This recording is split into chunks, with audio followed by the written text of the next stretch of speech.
Yeah, hari n'amavideo bakoresheje nari ndimo. Yes, niyo mpamvu nari kubajije. Ariko ari amavideo yara ya kera kuri anniversaire ye, I think mu kwa kane. Yeah, nuko nyine bayahuje wenda barabigaruye. Ariko kuko uwo munsi ngewe twaravuganye, yego twavuganye yapfuye maybe dimanche, samedi twaravuganye. Nyine abenshi bavuga ko bakoresheje super glue. Nk'ibyo ngibyo. Super glue ariko nyine officially ntago ari byo kuko neza ikintu niwe ntago babwiye ikintu cyatumye yitaba Imana. Niyo mpamvu buri muntu wese yavugaga ibye akavuga nyine amakuru adahagazeho. Yes, greetings ladies and gentlemen, welcome back to our YouTube channel. Tugarutse muri ya session ya story time. Ngiye kuganira n'umukobwa mwiza cyane, Tifa, welcome. Thank you. So nagize igitekerezo cyo kugutumira nyuma nyine yigiye ko mba mfite abantu benshi kuri liste. Ubushize ubwo mperuka kuganira na Tuibela, naramubajije ndamaze se channel yanjye isanzwe yikurikira njye ati ndayikurikira cyane, ariko ntimubajije mbizi nyine ko ari gihe ubaza ikibazo kize ko bariza audience. Ndamaza none wigeze ucyaka ko nshaka gutumira arambye ati ntabwo nabikekaga kugeza igihe nyine nabonye my invitation kambwira ko wifuza ko tuganira ibintu nk'ibyo ngibyo. Niko nyine kumubwira ati naragutekerezaga, ndanamubwira muri icyo kiganiro nakoranye na Tibera abantu bazi kujya kukireba. Ndamubwira ni hari n'abandi bantu benshi nzatumira wenda none hanga bari kundeba ariko batanazi ko wenda ntekereza ko nabatumira, ariko hari gende b'umuntu nkumva ko wenda hari ikintu dushobora kuba twaganira. So ni muri urwo rwego nawe navugaga ngo nifuza kuzakuganiriza ibintu nk'ibyo ngibyo. Niko kukubwira rero urankundira. So nishimiye ko waje mu kiganiro, ni story time abari kuganira ubuzima busanzwe. Nashize ifoto kuri stat ya WhatsApp ndavuga ngo ndibuze kuganira na Tifa, abantu barambaza ibibazo byinshi uze kumubaza gutya na gutya, ariko abajama benshi urumva bambwiye ngo hari ikibazo nyine bashaka kuza kumenya. Urakeka ari nk'iki? Biragoye kugikeka nyine urabimbwira ibyo bakubajije ndebe ko wenda mfite ibisubizo dusubize. So first of all abajama benshi bambwiye ngo mbese ngo ari single ngicyo kibazo abantu bagira ari nk'abantu nka batanu ngo mbese ari single ndabwira Imana ntago mbizi, ariko nyine muze gukurikira interview turibuze kuganira wenda naza kubisubiza reka duhitedera naho ngaho. Cy'abajama benshi nyine babonye umuntu yapostinze ukoga nka kuriya bahita batangira kubaza icyo kibazo no kubera iki. Ahari wenda baba batekereza ko umuntu ari muri relationship cyangwa atari muri relationship. Ariko ku giti cyanjye nk'abantu babajije icyo kibazo kitagoye sinzi niba ndi muri relationship cyangwa ntayiriho. Ari mu manegeka ubishaka naze turebe. Imiryango irafunguye ni wamugane kuko ndabona no ku ntoki nta kintu kiriho nyine. So icyo kibazo cya mbere abantu baratubajije ni ikibazo cy'amatsiko n'ampamvu bise ngeraho fast nihuta cyane ko hari abantu bari bikiganira igice wenda akazagira igihe cyo kukireba nyuma. Tifa ari single, abantu mwambajije ibibazo ntabwo ndi bubavuge hano. Ntabwo ndi single ariko hagize uzatwara ukuntu tuganira. Niko imiryango irafunguye ko nkuko bigaragara no kuno kira kintu kiriho. So Tifa bimeze bite, ubuzima bumeze gute, how is life nyine mu buzima busanzwe? Ubuzima urebye nuko nyine bisaba muri iki gihe muri no life turimo, muri iki gihe ubuzima donc kugira ube mu buzima bwiza biba bigusaba nyine like kuba hard working, ugakora even if niyo kaba ari akantu gato ariko kakwinjiriza kuko igihe turi kujyamo kiragoye kirahenze. Ejo bundi hari umushitangi twaganira arambwira ati usigaye tuba mu buzima aho nyine buri kintu cyose gisigaye gisaba amafaranga. Ubu nta muntu ukigira ngo munsi y'urugo cyane nkatwe tuba mu mijyi kandi usigaye usanga igitunguru bakigura, ifu uyigure, umunyu ugure, byose nyine ngo nta kintu gisigaye kiboneka kitaguzwe. Ari naho yaheriye ambwira ati man ubuzima turimo buragoye busaba nyine kuba umuntu ari gukora ari active nkuko wari ubivuze. Hanyuma hari n'abantu bagiye bambaza ati se hari abantu b'abartiste tugiye tuziranye n'aba director bari big mu Rwanda bajya baza gushutingira amavideo n'abanzi bakomeye bakikubona bahise bamwibatse ko tubona ari mwiza cyane yakora akazi ka video vixen ndababwira ni man ndibuze kumubaza barambaza noneho niba igisubizo ari yego aze kutubwira n'amafaranga atajya munsi cyangwa niba ari wenyine ubwo nabwo ajya mu mafaranga ariko niba byashoboka nko wakwakitinga muri filme cyangwa mu ma publicité kuba abantu wenda bakoresha visage yawe kugira ngo bagire ibintu bacuruza nyine. Okay, kujya muri video byo nago ari taha yanjye nago nabishobora ariko like kwamamaza ama publicité byo nabikora nta kintu bitwaye. Okay, abo nabo ndumva ikibazo cyabo gisubijwe. Hanyuma nanjye ubwo nyine twinjiye deja ibibazo nanjye byanjye mfite personally ndibuze kugenda nkubaza ariko apart y'ibyo hari umuntu bita Zeybin mukuru wawe. Yeah, my sister. Turi no kwifuriza gukomeza kuryoherwa n'ubugeni kuko yimariye ejo bundi yambwiye ngo mfite amatsiko ngarenze kwemera ngo ngafite amatsiko ndabaza amatsiko nayiki arambwira ngo ndaza kubwira nyuma ikiganiro kirangi ubwo nari ntegereje kuza kumva nyine impamvu yari afite amatsiko menshi yo kuza kureba iki kiganiro tubuze kugira. Ariko abantu benshi bafite amatsiko ngo y'ukuntu nyine ndaba meze ko this is my first time kuba ngiye kuri kamera. Yego, ariko nyine ndabona wenda ndibuze kwereka abantu outfit yawe yose ukuntu waje wambaye kuki wahisemo kwambara ibara ryibanzemo shokora urayikunda cyane. Yeah, is my favorite color. Ndayikunda cyane. Yeah. Okay, hanyuma Tifa wenda tangiye kwinjira mu bibazo bisa na wenda very strong kuntu hari umuntu wari umushiti wacu uheruka kwitaba Imana bita Anifa, sibyo? Imana nyagasani mworohereza ahari.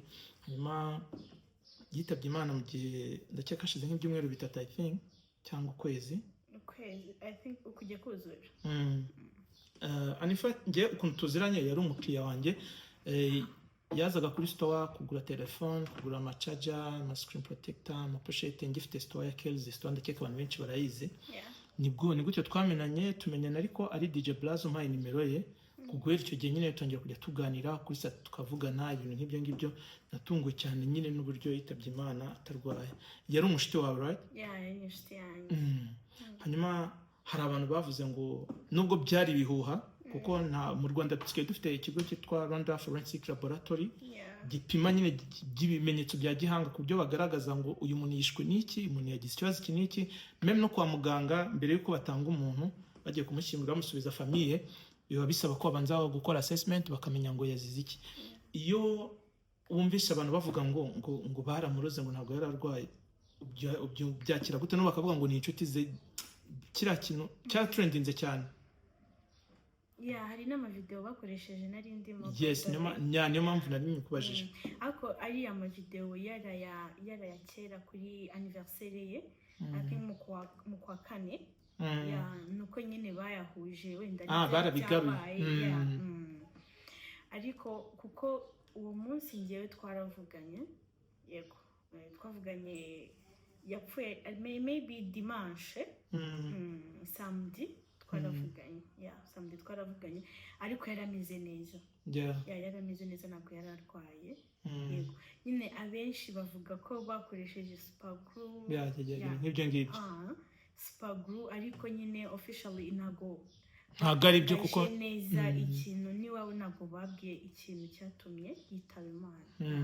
Niyo mpamvu buri muntu wese yavugaga ibye akavuga nyine amakuru adahagazeho. None Tifa yumvisha abantu batinyuka kuvuga ngo abantu bari inshuti z'umuntu ngo nibo bamuroze ni gute ufata abantu nyine ni nk'iyo experience wagize ko biraba ari ibihe bigoye ko bavuga ngo umuntu yitabye Imana umwana ukiri muto kuriya bagatangira sometimes no gukoresha amwe mu mavideo yawe nk'uko bivuze bagaruye bakabihuzahuza. Ubifata gute? Ni nk'iyo experience wagize muri kiriya gihe? Ariko kazi kamubwire on this time turimo nyine like biraguye kubona inshuti yawe nyanshuti. Yego gusa ushobora gusangira n'umuntu once twice wenda inshuro zirenga zingahe ariko bidasobanuye ko uwo muntu ari inshuti yawe. Yego kuko ndakeka ko baranavuga wenda abantu bakuru nibo bavuga ngo nta muntu wo hanze wakugirira nabi kuko ntabwo yabakuzi n'ahantu yahiye.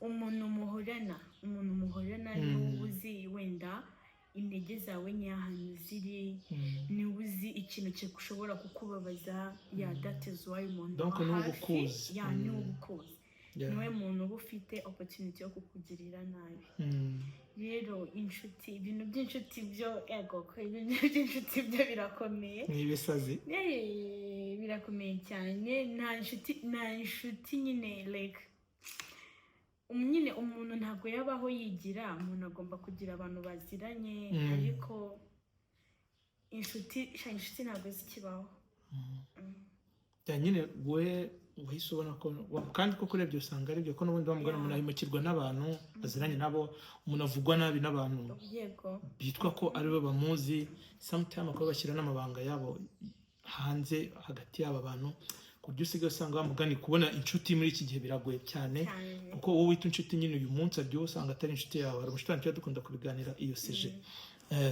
hanyuma nabonye nyine biriya bintu abantu babivuga kuriya ndavuga ni se tifari guca mu bihe bigoye kuba umuntu yafata imaje yawe akayikoresha mu kintu kibe nka kibi nagize ubwoba ariko amahirwe nuko bitari ibyo wenda n'abantu babyibazagaho ndakeka ko nibaza kureba iki kiganiro baraza gusobanukirwa hanyuma tifa buriya iyo urebye urupfu ukuntu rudatinya gutwara umuntu mutoya ntirutinya gutwara umuntu mukuru nyine rudatoranya donc rukora uko rushatse ni nk'ikihe kintu bigusigira iyo ubonye umuntu nk'uriya wari inshuti yawe sibyo muri mu myaka imwe muri inshuti muravugana muracatinga n'ubu ushobora kujya muri phone ukabona chat ni nk'iresomo wakuyemo ku bijyanye n'urupfu ubundi urupfu bwaryo ni isomo birahagije ngo ko urupfu aba inyigisho ni isomo nyine kubona abantu turi mu rugero rumwe umuntu wari inshuti yawe aragiye ngiye ku giti cyanjye nuko icya mbere cyo ni ukubana neza n'abantu ntabwo wabanira abantu neza bose ariko basi umuntu agomba kugerageza ukagerageza pati yawe ugakora nyine wowe ukirinda nyine ikintu cyakugonganisha n'abantu kuko urupfu umuntu abaho rimwe niko umuntu abaho rimwe ntabwo uzi aho ugiye ukuntu bizagenda so ni ukubana neza n'abantu pe wenda nanjye ikintu nakongera ko nubwo turi kugana tureba ariko ikiganiro cyarebwa n'abantu benshi nanjye wenda ikintu wenda urupfu runyigisha wamugana kubana neza n'abantu hanyuma no kudapfa n'abantu ibintu kuko n'ubundi birangira tubisize ikindi ni ukujya duhora mu byo dusaba imana byinshi bitandukanye dusaba imana amafaranga imitungo urubyaro ubukire tukajya dusaba n'imana nyine kugira ngo nitujya gutaha izatwisubize nyine itwishimiye sibyo nabonye rero abantu benshi bakomeza gukoresha ziriya video zawe bavuga ngo abantu b'inshuti ze ariko bakagarura ifoto yawe na video yawe which is ntabwo byari byiza nyine ko buriya wenda no kuba warabiretse ariko wari ufite n'uburenganzira bwo kureba umuntu wakoresheje iriya image yawe ko wagiye no kumuripotinga kandi bakamukurikira hari abo twavuze nyine badufasha kuba tubwirira babikureho hari abagiye babiseba kuko that was right ko umuntu yatabikora agombaga no kujya kumuripotinga kandi bikaba byaza gusanga ko bimuviremo ibibazo nanabwira abantu bose bari kuri izi mbuga bakoresha YouTube igihe ugiye gukora ikintu nka kiriya ku muntu waruke kuba ufite amakuru yanyayo ufite preve kugira ngo umuntu naza guhaguruka akajya gushaka uburenganzira bwe ko wamurenganyije aza kwisanga mu bibazo ngo kubera ko ngo wari uri gutwika cyangwa n'ibindi bintu hanyuma Tifa ubu urebye uburyo social media ziri gukoreshwa sibyo ibyo unakoresha social media wowe social media uzikoresha gute genda gukurikirana cyane kuri TikTok nta handi muri rusange social media zawe uzikoresha mu buhe buryo njyewe social media zanjye akenshi nyine nazikoreshaga like as a fun nyine nishimisha yego kuko n'abantu ubu ngubu mbere abantu bose bari bazi ko nyine ari ukwishimisha kujyaho ugafata video ugapostinga ukabona like bikarangira ariko this time twamenye ko harimo amafaranga twamenye ko harimo amafaranga nanjye rero wenda nyikoresha wenda nzi ko anytime nagira communication runaka connection runaka umuntu wenda nshobora gukora mu kintu runaka yego mbikora nyine nk'ahantu wenda anytime nahabonera opportunity muri iyi minsi nabonye abantu benshi basigaye bakunda gukoresha TikTok, Instagram basa n'abayiretse. Nawe warashiftinze? Instagram ntabwo nayireka. Uracyariho? Ukoresha ayahe mazina kugira ngo wenda nabo abantu bashakaga kuba ngo gusaba ko abamamariza, kubera ko wenda nk'abantu bakora ibintu bijyanye na cosmetic barahari. Ukoresha amazina ukoresha kuri Instagram na ayahe kugira ngo just n'abantu bazize kujya, wenda turaza gushyiramo n'ifoto ariko banze umbwire n'amazina. Kuri IG Instagram nkoresha Ikibasumba. Yego. Ifoto iri kuri profile niyo ko usanga Ikibasumba ari benshi. Ni iriya foto nakoresheje nk'imvita. Ndabona ufite followers 2100. Following abantu bake wowe? Ni nshyashya iyindi narayibuze. Warayibuze? Yego. Ariko urabona ko ni active, so abantu baza kujyaho bayisure. Ni Ikibasumba _ niyo TikTok handle nako Instagram ukoresha. Hanyuma kuri TikTok ukoresha Baby T. Baby T? Yeah. Kandi nayo tuyirebe wenda turushaho kuyobora abantu. Baby T. Hari kuza benshi. Ni T ifite double E? Yego. Wenda ushobora kujyaho ukayisacinga kugira ngo nayo tuyikore screenshot, hanyuma tuze kuyereka abantu baruze kugukenera, abantu bashaka kwamamaza, abantu bashaka ko nabone ugira na viewership ndende cyane, abantu bafite amaduka, bafite business zitandukanye. Tifa the Queen. Niyo ngiyi. So nukuvuga ngo aho ndabona ufite abantu 4,000.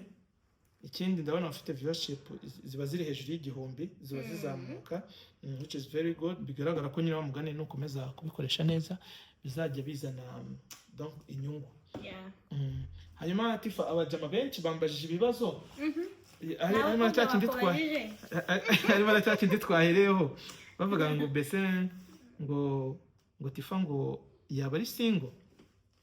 Harimo rero n'abajama, mbona n'abajama batandukanye.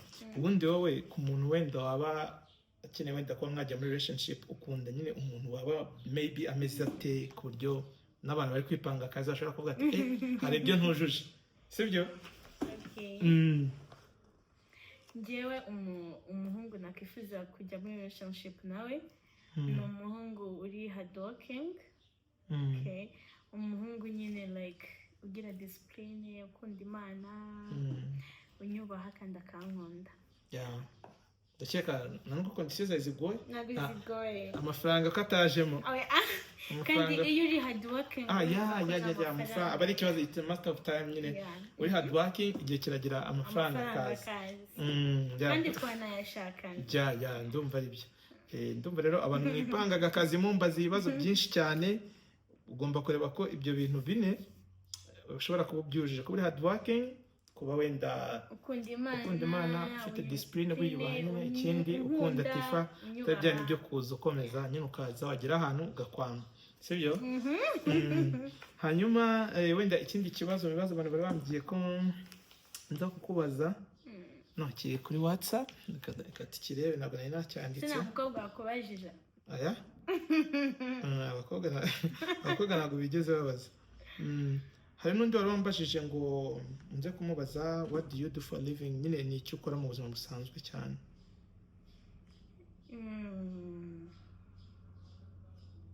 Nakoreraga abantu ariko sinyibakorera, ndashaka kwikorera. Urashaka kwikorera?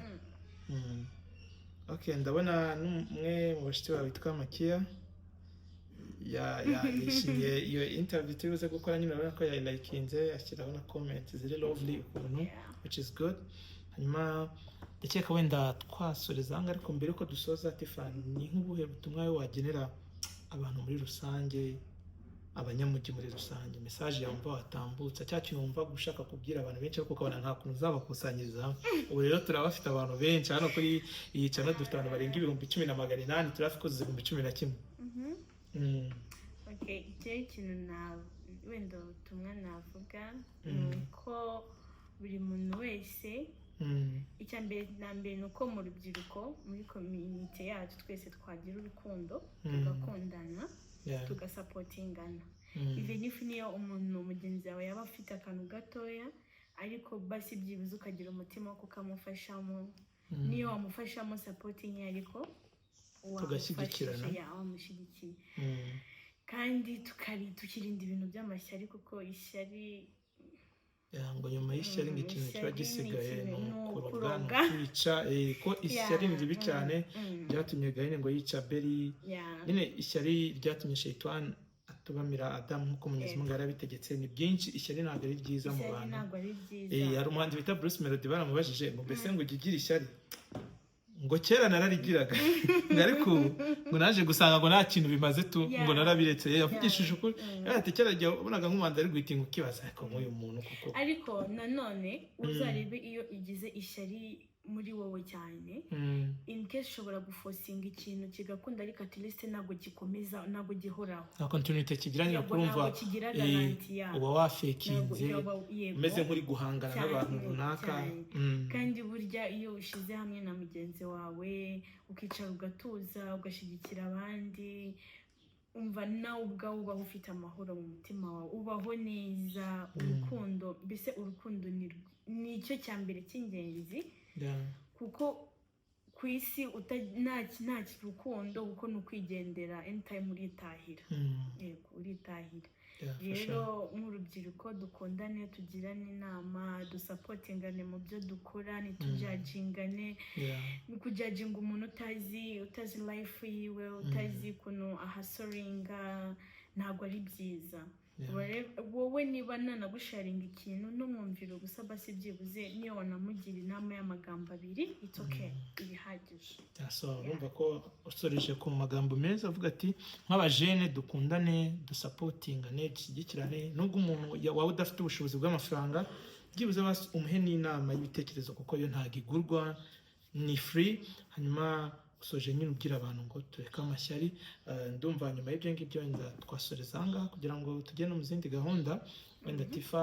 nzagira igihe wenda cyo kongera kugutumira ugaruke ko ndakeka ko tuganiriye neza kandi n'iki kiganiro abantu benshi baruze kugikunda reka dusoreze ahangaha abantu muri kureba iki kiganiro reka mbabwire ko niba ufite inzu uri kubaka ugeze muri finissage ukeneye amatoilette ukeneye amashawa ukeneye amatara ukeneye amajakuzi ukeneye amaravabo ukeneye amasola izi systeme zishyushya amazi zikoresheje imirasire y'izuba nta handi wazisanga uretse muri Japanese Business Group ni company isanzwe ikorera i Kigali ariko yaje kwegera abanyagisenyi kuko yabonaga ko bavina bakajya kugura ibintu ari benshi iravuga noneho aba bantu reka tubasanga igisenyi tubafashe tubegereze ibintu hafi so nk'uko uri kubona muri iyo video rero harimo ibintu byinshi n'ibyo tutavuze hano harimo amakamera arinda umutekano ni byinshi cyane we urahagera ni hari hepfo ya Heroes Gym ruguru y'umusigiti aho bita kwa baba birateganye ahakorera company ya Davis and Shift Japanese Business Group naho ngaho ikorera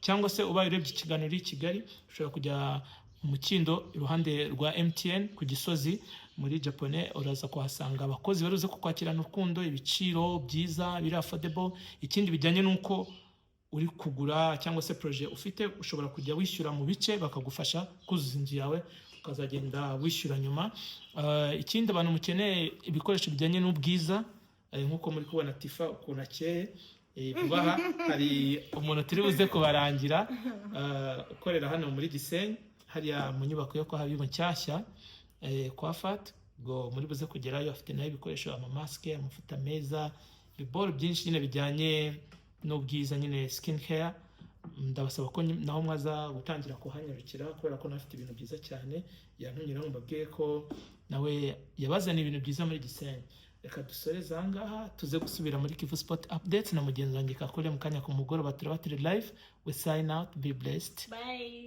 Imana ibarinde.